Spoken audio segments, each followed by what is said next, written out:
My husband Robert died on a Thursday morning in March. He had kept every letter I ever wrote him, every birthday card from our children, every drawing our grandchildren had made for him, 31 years of drawings, starting from wobbly crayon suns and progressing to actual portraits that he had framed and hung in his study. He kept them all. He kept the watch his father gave him the day he turned 18. He kept the first photograph ever taken of us together, a blurry, badly lit picture from a party in 1979 where we are both laughing at something outside the frame and we look so young I sometimes can't believe it is real. He kept a small wooden box that had belonged to his mother. Inside it was nothing valuable by any measure that the world would recognize: a pressed flower, a button, a folded piece of paper with a recipe in his mother's handwriting. He opened that box once a year, on her birthday, and sat quietly with it for a few minutes. 3 weeks after Robert died, I had a small cardiac episode and was admitted to hospital. While I was in that hospital bed, my daughter-in-law Melissa went into my home. She took Robert's belongings, every one of them, and she threw them away. And she filmed herself doing it. On a live stream. Laughing. My name is Joan. I am 72 years old. And what happened after that live stream was seen by the wrong people is something Melissa did not plan for. Not even close. I need you to understand who Robert was before I tell you what she did to his memory. Robert Calloway was a builder. Not a developer, not a contractor in any grand sense. He built things with his hands, with his crew, with 40 years of skill and physical knowledge that lived in his body as much as his mind. He built houses. He built extensions and conversions and once, memorably, a small church hall for a community in our town that couldn't afford to pay his full rate, so he charged them half and donated the other half himself without telling anyone. I found out about the church hall from the vicar, 3 months after Robert did it, who stopped me in the street to tell me my husband was the finest man he had ever met. That was Robert. Quiet goodness. The kind that doesn't announce itself. We had 2 sons, Matthew and Daniel. Matthew was like his father, steady, physical, someone who showed love through action rather than words. Daniel was different, brighter in a surface way, more charming, more drawn to the idea of status and comfort than either Robert or I had ever cared about. Daniel married Melissa 6 years ago. She was 32, worked in social media marketing, and had an online following of about 40,000 people to whom she documented her daily life in considerable detail. I had nothing against this. People live differently, I understand that, but I noticed from the beginning that Melissa had a particular way of describing her life that required everything around her to serve as a backdrop. Robert's house, our house, was, in Melissa's estimation, dated. Robert's things were clutter. Robert himself, who she treated with surface warmth and private contempt, was very sweet but honestly a bit much. I heard her say that last phrase once, on the phone, not knowing I was in the next room. I said nothing. I was good at saying nothing in those years. Robert died of a stroke on a Thursday morning. Quickly. Without warning. He had been eating breakfast, toast and marmalade, same as every morning for 50 years, and then he was gone. The grief of it was the kind that doesn't have edges. It was everywhere. It was in the toast and the marmalade. It was in the study with the drawings. It was in the small wooden box on the shelf. 3 weeks later, my heart decided it had taken enough for now. The cardiac episode was not severe, the doctors reassured me multiple times, but it required monitoring. I was admitted for 3 days. I left my house for 3 days. That was all Melissa needed. I found out from my granddaughter. Sophie is 17. She is Daniel's daughter from a brief relationship before Melissa, a girl I have loved with my whole heart since she was placed in my arms at 2 days old, and who has, despite everything, loved me back with equal completeness. Sophie followed Melissa on social media. Not because she wanted to, she told me later she found Melissa exhausting, but because Daniel had asked her to keep the peace. Sophie was sitting in her school common room when the livestream notification appeared on her phone. Melissa had titled it, "Major Clear Out, Helping Mum Joan Get Organized." Sophie clicked it. What she saw was Melissa standing in Robert's study, my Robert's study, with his drawings on the walls and his tools on the shelf and his books arranged exactly as he had left them, holding his watch. Melissa was holding Robert's father's watch, the one he had kept for 54 years, turning it over in her hand. She said to her camera, "Okay, so this is giving very much charity shop situation. Like who actually keeps a watch this old? This is going in the donation box." She dropped it in a box. Then she moved to the shelves. One by one she picked up Robert's things, his books, his small wooden box, the framed photographs, the grandchildren's drawings, and described each one to her audience with the particular casual cruelty of someone who has never been asked to account for their words. The drawings, 31 years of them, starting from Sophie's own wobbly crayon son drawn at age 3, she described as honestly just hoarding. "No offense, but this is not a gallery." She put them in a black bin bag. Then she found the blurry photograph from 1979. The one where Robert and I are laughing at something outside the frame. She held it up to the camera. She said, "Okay, this is actually kind of cute in a vintage way, but also where does it end, you know?" She laughed. She put it in the bin bag. Sophie watched all of this on her phone in her school common room. She told me later she sat completely still for about 30 seconds. Then she stood up, walked to the corridor, and called me. I was in a hospital bed. I answered. Sophie said, "Nan, I need you to stay calm. But Melissa is in your house and she is throwing away Granddad's things on a live stream." I said, "Is she still live?" Sophie said, "Yes." I said, "Screenshot everything. Every single thing. Don't stop." Sophie said, "Already am, Nan. That girl. 17 years old. Steady as her grandfather." What Melissa had not accounted for was her own audience.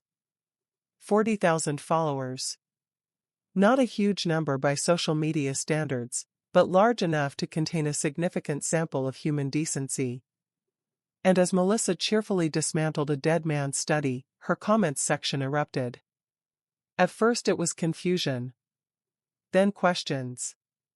Then, as people began to understand what they were watching, a daughter-in-law, 3 weeks after her husband's father had died, in the grieving widow's house, on a live stream, throwing away 50 years of a man's life and calling it clutter, the comments turned. The live stream had 400 viewers when it started. By the time Melissa noticed the comment section, it had 9,000. The comments were not kind. Melissa ended the stream abruptly. But the internet, as Melissa should have known better than anyone, does not forget. Within 2 hours, clips had been shared across multiple platforms.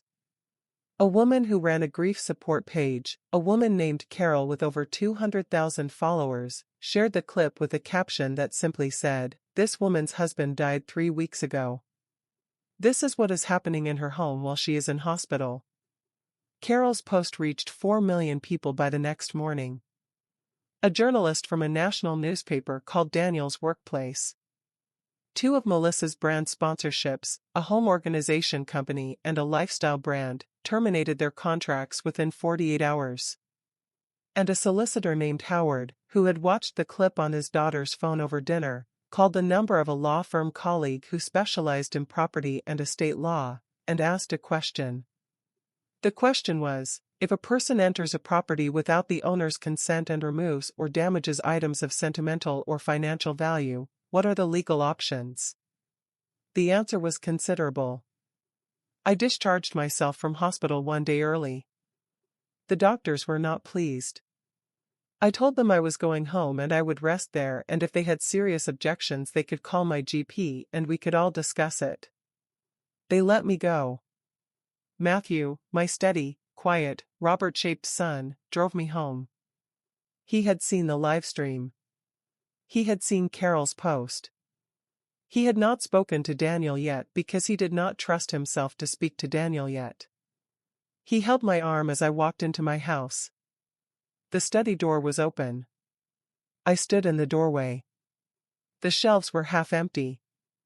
The walls had rectangular patches where the drawings had hung, pale squares against the slightly darker paint, the ghost shapes of 31 years of grandchildren's art. Robert's desk was cleared. His wooden box was gone. His watch was gone. The photograph from 1979 was gone. I stood in that doorway for a long time. Matthew stood behind me with his hand on my shoulder and didn't say anything because there was nothing to say. Then I turned around. I went to the kitchen. I sat at the table. I called Sophie and asked her to send me every screenshot. Then I called Howard. Howard was thorough and very calm in the way that good solicitors are calm, not because they don't care, but because they have converted caring into precision. He explained that Melissa had entered my property without my knowledge or consent. That she had removed items that were legally mine, not Daniel's, not marital property, mine, including items of demonstrable sentimental value that a court would recognize. That she had done this while I was medically incapacitated and therefore unable to object. He explained that the livestream constituted documentation of the act, created by Melissa herself, time-stamped and publicly accessible. He said, "Mrs. Calloway, she filmed it herself." I have rarely seen a case so thoroughly documented by the defendant. A formal letter was sent to Daniel and Melissa within 48 hours. It requested the immediate return of all removed items, a full written inventory of everything taken, and compensation for any items that could not be returned. It also noted that a complaint had been filed with the police regarding unlawful entry and theft. Daniel called me when the letter arrived. His voice was shaking, not with anger but with something that might have been the beginning of understanding what he had allowed. I said, "Daniel, did you know she was going to do this?" A long silence. He said, "No. I swear to you, Mum. I didn't know." I said, "Then what you need to decide now is what you are going to do about it." Another silence. "Then, I'm going to help you get it all back. Everything. I don't care what it takes." It took 3 weeks. Melissa had not thrown everything away. Some items had gone to a charity shop, some to a storage unit she rented, some were still in her car. Daniel tracked every item personally. He visited the charity shop and bought back Robert's watch for £60, £60 for 54 years of family history. The photograph from 1979 was found in the storage unit, slightly bent at one corner. Matthew carefully flattened it and reframed it himself. The wooden box came back intact. The recipe in his mother's handwriting was still inside. The grandchildren's drawings, 12 of them were recovered. 19 were gone. I held the 12 recovered drawings for a very long time. Then I called Sophie and asked her if she remembered drawing the wobbly crayon sun. She said she didn't remember it but she'd always been told it was her best work. I laughed. For the first time in weeks. Properly. Melissa and Daniel separated 4 months later. I did not cause this. I did not celebrate it. A marriage ending is never something to celebrate, whatever the circumstances. Daniel moved into a flat closer to me. He comes for dinner every Sunday. He sits in Robert's study sometimes, quietly, the way Robert used to, and I think he is doing the slow, necessary work of understanding the difference between the man his father was and the choices he himself had been making. I believe he will get there. He has his father's capacity for quiet goodness somewhere inside him. It just got buried for a while under the wrong influences. Sophie turned 18 last month. I gave her the recovered photograph, the blurry one from 1979 where Robert and I are laughing. I had a second copy made for myself first. She cried when I gave it to her. She held it with both hands and looked at it for a long time and said, "You both look so happy." "We were," I said. "For 44 years, we were." Robert's study is full again. The 12 recovered drawings are back on the walls. Matthew drew 4 new ones himself. He is not, it must be said, a natural artist, but he tried very hard and they made me laugh, and they are now framed alongside the originals. The wooden box sits on the shelf. I open it on her birthday, the way Robert did. I sit quietly for a few minutes. I read the recipe in his mother's handwriting. I feel him in the room when I do it. I always will. I want to say something directly to anyone watching this who has ever treated an elderly person's belongings as clutter.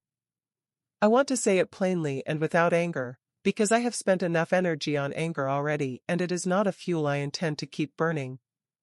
Those belongings are not clutter.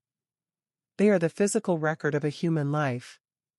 They are the proof that someone existed, that they loved, that they were loved, that they built something and kept something and carried something through all the years that you did not know them. The watch is not a watch. It is 54 years of a father's love passed to a son. The drawings are not drawings. They are the record of every grandchild who sat at a kitchen table and made something for the person they loved most.